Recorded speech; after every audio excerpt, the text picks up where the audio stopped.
Episode की शुरुआत में चैंपियन अपने सेट में आ चुका था। उसे देखकर वहाँ पर जितने भी डिसाइपल होते हैं वो सभी कह रहे थे, अरे यंग मास्टर तो वापस आ गए। हमने तो सुना था कि यंग मास्टर मर चुके हैं, तो ये वापस कैसे आ गए? लेकिन किसी के अंदर हिम्मत नहीं थी कि वो चैंपियन से कुछ सवाल कर सके, इसलिए वो सारे लोग वहाँ पर चुप हो जाते हैं। जिसके बाद चैंपियन खुद में ये सोचते हुए आगे बढ़ा होता है कि मुझे नहीं पता मेरे फादर क्या कर रहे होंगे, लेकिन जब से मैं गया हूँ मेरे फादर को मेरे लिए बहुत ज्यादा टेंशन हुई होगी, क्योंकि उन्होंने कई दिनों से मुझे देखा नहीं है। उसी के साथ साथ मेरी बहन भी बहुत ज्यादा परेशान हो रही होगी। तब जैसे चैंपियन वहाँ से आगे बढ़ता है, उसके सामने उसके अंकल दिखाई दे रहे हैं जिनका नाम चैंपियन था। वो जैसे चैंपियन को देखते हैं उससे कह रहे थे, चैंपियन तुम वापस आ गए, तुम सच में वापस आ गए हो ना? मैं तुम्हारे कब से इंतजार कर रहा था, तुम्हारे फादर तुम्हारे लिए बहुत ज्यादा परेशान है। जब से तुम गए हो उन्होंने तो अपने कमरे से बाहर निकलना तक के बंद कर दिया। जाओ जल्दी से अपने फादर से मिल लो, वो तुम्हें देखकर बहुत ज्यादा खुश हो जाएंगे। इसलिए चैंपियन अपने फादर के कमरे के पास आता है और वहाँ पर झुकते हुए कह रहा होता है, फादर मैं वापस आ गया। चैंपियन की जैसे ही चैंपियन के फादर आवाज सुनते हैं वो भागते हुए उसके पास आते हैं और जल्दी से गले लगा लेते हैं उसे और उसे कहते हैं, मेरे बच्चे तुम वापस आ गए, तुम नहीं जानते कि मैं तुम्हारे लिए कितना ज्यादा परेशान था, अब मैं बहुत ज्यादा खुश हो चुका हूँ। चैंपियन कह रहा है, मुझे माफ कर देना फादर, मैंने आपको इतना ज्यादा परेशान किया, मुझे आपको परेशान करने का कोई भी इरादा नहीं था। उसके फादर कहते हैं, मेरे बच्चे तुम ही मुझे माफ कर दो, क्योंकि मैं तुम्हें बचाने नहीं आ पाया था। अगर मैं तुम्हें बचाने आ गया होता तो इतनी सारी मुसीबतों का तुम्हें सामना नहीं करना पड़ता। चैंपियन अपने फादर को बताता है कि जिस बंदे ने मुझे मारने की कोशिश की थी ना, उसका नाम चेंबू है। आप तो जानते ही होंगे कि चेंबू हमारा रिलेटिव ही है, अब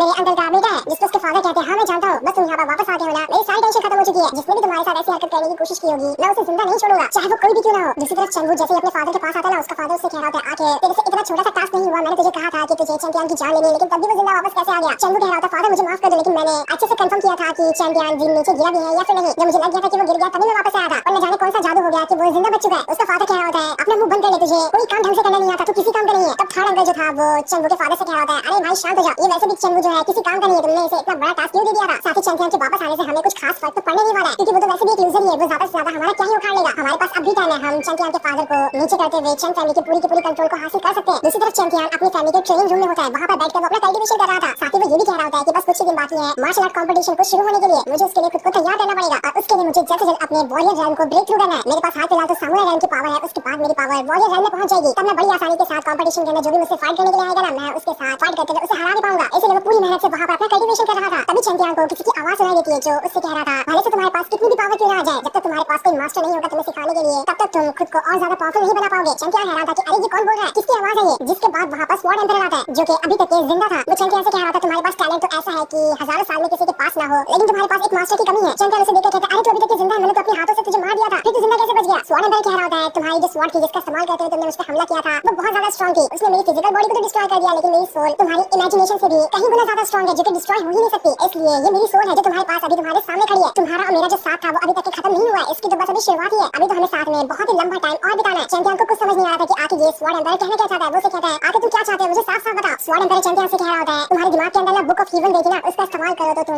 उसका इस्तेमाल करके मेरे ट्रू फॉर्म को वापस ला सकते हो। जो तरीका मेरे ट्रू फॉर्म को वापस लाने का है वो बुक ऑफ हीवन के अंदर भी नहीं लिखा हुआ है, लेकिन जब वो बुक तुम्हारे अंदर गई है तो तुम्हारी कल्टीवेशन पावर को जब उसके अंदर साथ मिलाया जाएगा तो तुम्हारे पास इतनी पावर आ जाएगी कि तुम मेरे रियल फॉर्म को वापस से रिकवर कर सकते हो। इसलिए मैं तुम्हारे पास आया हूं, मैं यहाँ पर तुम्हारी मदद करूंगा, उसके बदले तुम्हें मेरी मदद करनी है ताकि मैं अपने रियल फॉर्म को वापस पा सकूं। मेरे रियल फॉर्म को वापस लाने का काम तुम्हारे अलावा इस दुनिया में कोई नहीं कर सकता, इसलिए मैं तुम्हारे पास मदद के लिए आया हूँ। जब से मैं सोल बनके तुम्हारे साथ घूम रहा हूँ ना, तब से मैंने देखा कि करीब 10 लोगों ने तुम्हें कचरा कह ही दिया। तुम्हें पावरफुल बनाना थोड़ा मुश्किल होगा, लेकिन उम्मीद तो है कि अगर तुम मेरी बात मानोगे तो तुम बहुत ज्यादा पावरफुल बन जाओगे, ये मेरा तुमसे वादा है। तो बताओ कैसी लगी मेरी डील, क्या तुम मेरी डील को मानने के लिए तैयार हो? ये सुनकर चैंपियन काफी गहरी सोच में पड़ जाता है। वो कहता है, अभी मुझे हाल फिलहाल तो पावर की बहुत ज्यादा जरूरत है, मुझे स्वॉर्ड एम्परर की मदद लेनी होगी। जिस पर वो उससे कह देता है, ठीक है मैं तुम्हारी डील पे राजी हूँ। ये सुनकर स्वॉर्ड एम्परर कहता है, ऐसी बात है तो ठीक है, मैं तुम्हारी कल्टीवेशन पावर बढ़ाने की शुरुआत अभी से कर देता हूँ। जिसके बाद अपनी पावर का इस्तेमाल करते हुए उसने चैंपियन के माइंड के अंदर एक स्पिरिचुअल टेक्निक को डालना शुरू कर दिया था। इस वजह से चैंपियन सीधा का सीधा अपने स्पिरिचुअल वर्ल्ड के अंदर पहुंच जाता है, जो जगह किसी हीवन से कम नहीं लग रही थी। वो जगह बहुत ही ज्यादा सुंदर होती है, उसे देखकर चैंपियन भी हैरान रह चुका था। स्वॉर्ड एम्परर कह रहा होता है, जिस इंसान के पास बुक ऑफ हीवन की पावर होगी ना, वही बंदा अपने स्पिरिचुअल वर्ल्ड के अंदर जा सकता है, जैसे कि तुम। और तुम्हारा स्पिरिचुअल वर्ल्ड इतना ज्यादा खूबसूरत उस बुक ऑफ हीवन की वजह से ही है। साथ ही साथ बुक ऑफ हीवन एक नहीं टोटल 9 है। अगर तुम 9 के 9 हेवनली बुक को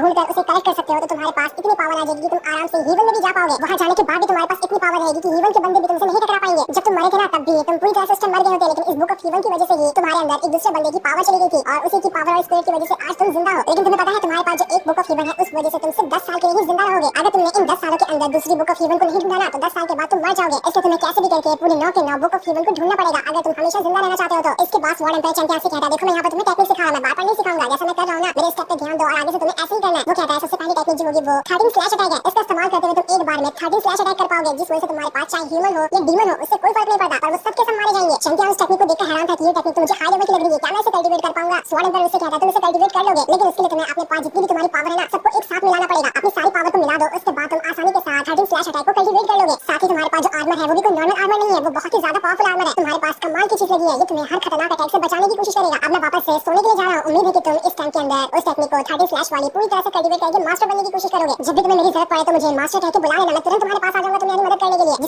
से चला जाता है। उसके जाने के बाद चैंपियन ने वहाँ पर 30 स्लैश अटैक टेक्निक को सीखना शुरू कर दिया था और कुछ ही देर की मेहनत के बाद वो उस टेक्निक को सीख भी जाता है। वो कहता है बहुत अच्छी बात है जो मेरे अंदर 2 लोगों की स्पिरिट है, इनकी स्पिरिट का इस्तेमाल करते हुए मैंने आसानी के साथ 30 स्लैश अटैक को सीख लिया। अगर मेरे पास सिर्फ मेरी स्पिरिट होती तो मुझे इसे सीखने में ज्यादा टाइम लगता, लेकिन उसी टाइम के आधे टाइम के अंदर मैंने इस टेक्निक को सीख लिया। साथ ही मेरे आर्मर ने भी अपना ब्रेक थ्रू करते हुए एक और लेवल को बढ़ा लिया। अगर अभी मैं किसी बंदे से टकरा जाऊं ना तो वो मेरे सामने नहीं टिक पाएगा, जो बंदा मेरे से आसपास के लेवल का हो या थोड़ा सा ज्यादा पावरफुल भी क्यों ना हो। दूसरी तरफ हम चैंपियन की बहन लाउजी को देखते हैं। वो चंदू के पास आकर उसे मार रही होती है। ऐसा लग रहा था कि वो यहाँ पर उसकी जान ही ले लेगी। उसे पता चल चुका था कि यही है जिसने चैंपियन को मारने की कोशिश की थी। वहाँ खड़े जितने भी लोग थे ना वो सभी कह रहे थे आज तो लगता है कि लाउजी इस चंदू को मार ही डालेगी, ये चंदू जिंदा नहीं बचने वाला, क्योंकि वैसे भी इसने काम तो बिल्कुल भी अच्छा नहीं किया। इसे चैंपियन को पहाड़ी से नहीं फेंकना चाहिए था। पर जैसे ही लाउजी चंदू के ऊपर अटैक करके उसकी जान लेती तभी वहाँ पर एक दूसरी लड़की आकर लाउजी को वहाँ पर रोक लेती है कि कहीं वो सच में यहाँ पर चंदू की जान न ले ले। तब वहाँ पर चैंपियन आता है। उसे देखकर तो लाउजी बहुत ज्यादा खुश हो जाती है कि चैंपियन तू वापस आ गया। चैंपियन को देखकर तो चंदू कह रहा था तू वहाँ पर वापस आ गया, देख लेना मुझे वापस मौका मिला तो फिर से मैं तुझे नहीं छोड़ूंगा। लाउजी चंदू के ऊपर दोबारा अटैक करने वाली होती है, लेकिन चैंपियन उसे रोककर वहाँ से ले जाता है कि कोई मतलब नहीं है ऐसे लोगों से। अभी चैंपियन जैसे आगे बढ़ रहा था चैंपियन उसे देख लेता है। उसे याद आता है कि चैंपियन ने उसे कहा था कि जब भी वो उसे देखे तो यंग मास्टर कह के बुलाए, इसलिए वो यहाँ पर उसे यंग मास्टर कहना शुरू कर देता है। जो साथ में चैंपियन अपनी बहन लाउजी और अंकल के साथ आगे बढ़ रहा था, जहाँ उसके अंकल चैंपियन को बता रहे होते हैं चैंपियन तुम्हें पता है आज से हमारा फैमिली का कंपटीशन शुरू होने वाला है। इस कंपटीशन के अंदर जो भी बेस्ट मार्शल आर्टिस्ट होंगे उन्हें सेलेक्ट किया जाएगा। हर साल यहाँ पर कंपटीशन मनाया जाता है। इस कंपटीशन के अंदर हमारी चैंप फैमिली का हर एक मेंबर पार्टिसिपेट करता है। आज तक कोई भी मेंबर पार्टिसिपेट नहीं किया, ऐसा कभी नहीं हुआ। लेकिन इस बार मुझे और तुम्हारे फादर को तुम्हारे लिए बहुत ज्यादा टेंशन है। मुझे यहाँ पर लाउजी की टेंशन नहीं, वो तो पावरफुल है और वो कंपटीशन में सब कुछ हैंडल कर लेगी, लेकिन तुम्हारे फादर को भी तुम्हारे लिए बहुत ज्यादा टेंशन हो रही थी क्योंकि अभी तुम इतनी बड़ी मुसीबत से बाहर निकल कर आए हो और उसके बाद तुम कंपटीशन के अंदर गए और जबरदस्ती फाइट करने के चक्कर में तुम्हें कुछ हो गया तो और ज्यादा परेशानी हो जाएगी। इसलिए मैं चाहता हूँ कि तुम कंपटीशन में तो हिस्सा लो, लेकिन अगर तुम पहले राउंड में भी हार जाते हो तो कोई फर्क नहीं पड़ता। तुम खुद पे जरा सा भी प्रेशर मत डालना। जो सुनकर चैंपियन कह रहा था नहीं आप लोगों को मेरी टेंशन लेने की कोई जरूरत नहीं है, मैं तो आपको अब सीधा फाइनल में ही मिलूंगा। लाउजी कह रही थी अरे इतना कॉन्फिडेंस दिखाने की जरूरत नहीं है, पहले पहला राउंड तो पार कर लेना उसके बाद जाना फाइनल में। जिस पर चैंपियन भी कह रहा था तुम्हें तो कभी मुझ पर भरोसा नहीं होता, देख लेना जब मैं कंपटीशन जीतूंगा ना तब तुम्हें मुझ पर भरोसा हो जाएगा। अंकल चैंपियन को बाकी सारी चीजों के बारे में बता रहे होते कि यहाँ पर कैसे कैसे कॉम्पिटिटर आ सकते हैं और उनके पास किस तरह के वेपन होंगे। जिस पर चैंपियन कह रहा था आपको टेंशन लेने की कोई जरूरत नहीं है, आज मैं वो वाला चैंपियन कंपटीशन में नहीं उतरेगा जो चैंपियन मैं पहले हुआ करता था। आज मैं बिल्कुल अलग ही चैंपियन बनकर आऊंगा। मुझे पता है कि ज्यादातर लोग मुझे अंडर एस्टिमेट ही करेंगे और कहेंगे कि मैं तो एक लूजर ही हूँ, लेकिन सभी को मुंह तोड़ जवाब देने का टाइम आ चुका है। तब वहाँ पर सेकंड अंकल भी आ जाता है जो वहाँ पर अपने बाकी डिसाइपल को लेकर आया था और उनके साथ ही चैंपियन और लाउजी जो है उनकी फाइट होने वाली है। सेकंड अंकल कह रहा था जब सारे लोग यहाँ पर आ चुके हैं तो मैं यहाँ पर इस कंपटीशन को शुरू करवा देता हूँ। इस साल का फैमिली कंपटीशन आज से शुरू होता है। इस चीज को देखकर चैंपियन कह रहा था सेकंड अंकल आपको पता है ना कि हर बार का कंपटीशन कौन होस्ट कर रहा है, कौन यहाँ के मेन मास्टर बनकर सारे के कंपटीशन के विनर वगैरह अनाउंस करते हैं। जिस पर सेकंड अंकल कह रहा था हाँ मुझे पता है कि हर साल वो सारा का सारा काम तुम्हारे फादर किया करते थे, लेकिन इस बार मैं कर रहा हूँ। जिस पर चैंपियन कह रहा था आप फादर तो नहीं हो गए, आप यहाँ पर रूल नहीं बदल सकते। जब हर साल मेरे फादर यहाँ पर आया करते थे तो इस साल भी कंपटीशन के होस्ट मेरे फादर ही बनेंगे। तो सेकंड अंकल के साथ है डिसाइपल जो होते हैं वो लोग कह रहे थे कि तुम्हारे फादर आज लेट आए थे इसलिए सेकंड अंकल यहाँ के नए होस्ट बनने वाले हैं। इस साल का कंपटीशन वही होस्ट करेंगे, तुम्हें ज्यादा कुछ बोलने की जरूरत नहीं है। चैंपियन को यहाँ पर ये चीज सोचकर सही नहीं लग रहा था कि सेकंड अंकल जो है बहुत ही घटिया आदमी है, वो ज्यादा चीटिंग करने की ही कोशिश करेगा अगर वो होस्ट बना तो। इसलिए चैंपियन उसे मना कर रहा था कि वो होस्ट नहीं बन सकता। सेकंड अंकल के साथ है डिसाइपल को देखकर कह रहा होता है चैंपियन की तुम लोगों की कोई औकात नहीं कि तुम अपना मुंह खोल सको, तुम्हें पहले अपनी आइडेंटिटी यहाँ पर रिवील करो कि तुम चैन फैमिली के मेंबर हो भी या फिर नहीं। मुझे लगता है कि इस सेकंड अंकल ने बाहर के आउटसाइडर को चैन फैमिली का मेंबर बनाकर इस कंपटीशन में लेकर आ गया। सबसे बड़ी गलती तो उसने यहीं पे कर दी और तुम लोग यहाँ पर मेरे ऊपर सवाल उठा रहे हो। जो सुनकर वो लोग चैंपियन से कह रहे थे आखिर तुम्हारी हिम्मत कैसे हुई हमारे लाउजी सेट के ऊपर सवाल उठाने की, हम लोग लाउजी सेट से हैं, तुम हमारे सेट के बारे में कुछ नहीं कह सकते। जिस पर चैंपियन कह रहा था हो गई ना तुम लोगों की आइडेंटिटी रिवील, तुम लोग यहाँ के मेंबर हो ही नहीं। लेकिन खैर कोई बात नहीं, मुझे तुम सबको मजा चखाने में बहुत ज्यादा मजा आएगा। तब फोर्थ अंकल चैंपियन से कहता है कि तुम्हारी हिम्मत कैसे हुई लाउजी सेट के बारे में ऐसी बातें करने की। तब चैंपियन के जो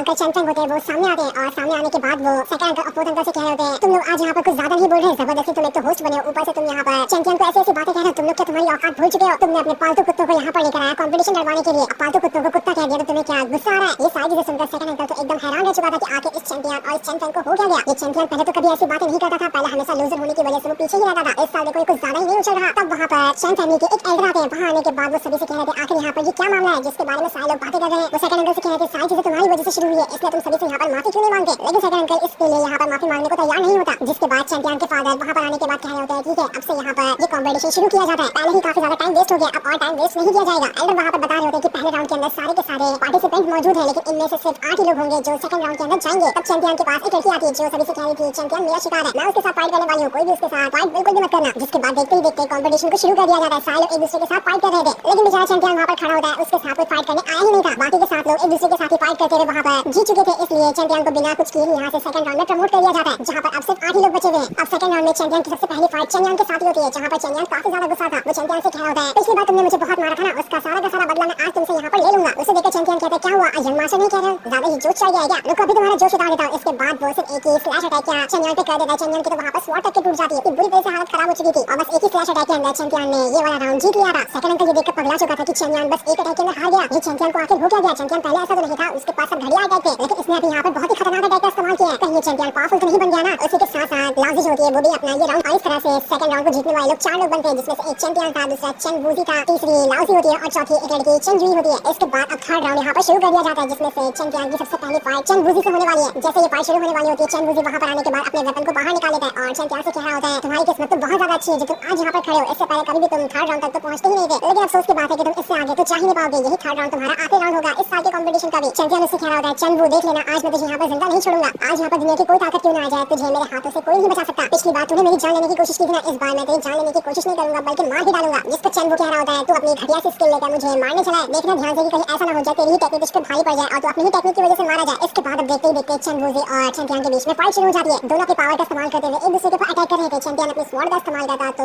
चेन वू अपने वेपन का इस्तेमाल कर रहा होता है। चेन वू यहाँ पर चैंपियन से कह रहा था वेस्ट ना हमेशा वेस्ट ही होता है, भले से उसके पास कुछ टेक्निक वगैरह क्यों ना आ जाए, तब भी वो किसी पावरफुल कल्टीवेटर को नहीं हरा सकता। उसी का जीता जागता नमूना तुम हो, तुम हमेशा से एक वेस्ट थे और आज भी वेस्ट ही रहोगे। अगर इस बार अपनी जान प्यारी है तो मेरे सामने झुककर माफी मांगो और खुद ही इस राउंड से डिस्क्वालीफाई हो जाओ, वरना आज मैं तुम्हें फिर से जिंदा नहीं छोड़ूंगा। उसकी सारी बातें सुनकर चैंपियन को तो बहुत ज्यादा गुस्सा आ रहा था कि आखिर इस चेन वू की हिम्मत कितनी ज्यादा बढ़ गई है, इसको तो सबक सिखाना ही पड़ेगा। इसके बाद वहां पर स्वॉर्ड एम्बेरर की सिखाई हुई सारी टेक्निक को याद करने लगता है और उसका सवाल करते हुए वो चेन वू के ऊपर अटैक करने की कोशिश करता है, लेकिन चेन वू इस वाले अटैक से वहां पर बच चुका था। चेन वू वहां पर कह रहा था तुम्हें पता है ना मैंने वॉरियर रेल्म के भी 9th लेवल को ब्रेक थ्रू कर लिया और तुम्हें क्या लगता है कि तुम छोटी मोटी टेक्निक का इस्तेमाल करते हुए मुझ जैसे पावरफुल बंदे को हरा दोगे, ऐसा कभी नहीं होने वाला। बहुत हो गया तुम्हारा, तब से मैं तुम्हें हल्के में ले रहा था लेकिन अब नहीं। चेन वू यहाँ पर बहुत ज्यादा गुस्सा हो गया होता है। इस चीज को देखकर तो लाउजी भी परेशान हो रही थी कि कहीं यहाँ पर चैंपियन को कुछ हो ना जाए। चेन वू अब बहुत ही ज्यादा भड़क चुका है, अब वो पहले से भी खतरनाक लग रहा है, लेकिन उसे उम्मीद होती है कि चैंपियन यहाँ पर सब कुछ हैंडल कर लेगा। चैंपियन वहाँ पर दोबारा से स्वॉर्ड एम्बेरर की दी हुई टेक्निक को एक्टिवेट करते हुए कह रहा होता है तुमने जितनी मुझे तकलीफ दी है ना उसकी डबल तकलीफ आज मैं तुम्हें देने वाला हूँ। आज मेरे हाथों से तुम्हें कोई नहीं बचा सकता। चैंपियन ने यहाँ पर 13 स्लैश अटैक को एक्टिवेट कर लिया। ये चीज देखकर सेकंड अंकल समझ गया होता है कि यहाँ पर लगता है कि चैंपियन चेन वू की जान ही ले लेगा। वो भागते हुए इस फाइट को रोकने के लिए आ रहा होता है, लेकिन चैंपियन के फादर उसे वहाँ पर आकर रोक लेते हैं कि नहीं तुम फाइट यहाँ पर नहीं रोक सकते। ये लोग यहाँ पर एक दूसरे को रोक रहे थे तो वहीं पे लाउजी जो होती है उसके पास चेन युई आ चुकी थी। लाउजी यहाँ पर चेन युई को रोकने की कोशिश करती है क्योंकि वो भी वहाँ पर चैंपियन से जबरदस्ती फाइट करने के लिए चाह रही थी ताकि वो 13 स्लैश अटैक चेन वू के ऊपर ना कर डाले। चेन वू वहाँ पर चिल्लाते हुए कह रहा था तुम लोगों को मेरे लिए टेंशन लेने की जरूरत नहीं है, मुझे कुछ नहीं होगा। ऐसे लूजर के हाथों में कभी नहीं मर सकता, उल्टा तुम लोगों को तो चैंपियन के ही बारे में टेंशन लेनी चाहिए। देखो मैं अभी उसका क्या करता हूँ। लेकिन चैंपियन तो यहाँ पर बहुत ही ज्यादा भयंकर लग रहा था, तो पूरे गुस्से के साथ अपनी 13 स्लैश टेक्निक को एक्टिवेट कर रहा होता है। मुझे नहीं लगता कि 13 स्लैश अटैक का एक भी अटैक यहाँ पर चेन वू हैंडल कर पाएगा। हो सकता है कि वो इसमें मारा ही जाए। चैंपियन जैसे वो अटैक चेन वू पे करता है उसके हाथ से उसका वेपन तक छूट जाता है और वो वहाँ पर बैठ चुका था क्योंकि एक स्लैश अटैक उसके सीने से आर पार हो गया होता है। वो बहुत ज्यादा इंजर्ड हो चुका था। चैंपियन यहाँ पर भी नहीं रुकता, वो दोबारा उसकी तरफ कदम बढ़ाने लगता है ताकि वो वहाँ पर उसकी जान ले सके। चेन वू घबरा चुका था कि कहीं यहाँ पर सच में मुझे ना मार डाले। चेन वू अपने फादर और बहन को बुला रहा था कि यहाँ पर आकर मुझे बचा लो वरना ये चैंपियन मेरी जान ले लेगा। चेन वू का तो सारा का सारा जोश बस एक ही अटैक के अंदर ठंडा पड़ गया, उसकी तो फटकर चार हो गई होती है। तब वहाँ पर पोत अंकल आ जाता है जो यहाँ पर चैंपियन को रोकने के लिए आया था। अचानक से पोत अंकल के किए हुए अटैक के बारे में चैंपियन को पता नहीं चलता और वो उस अटैक का शिकार हो जाता है। इस वजह से चैंपियन को काफी गहरी चोट लग चुकी थी, यहाँ तक कि उसके मुंह से खून भी निकलना शुरू हो जाता है। पोत अंकल ने तो यहाँ पर गद्दारी की, उसने चुपके से आकर चैंपियन के ऊपर अटैक कर दिया। इस चीज को देखकर चैंपियन के फादर और उसकी बहन बहुत ही ज्यादा घबरा जाते हैं कि यहाँ पर चैंपियन को क्या हुआ। वो ठीक तो है ना। जो सीन दिखाते ही ये एपिसोड यहीं पर एंड हो जाता है। Thanks for watching.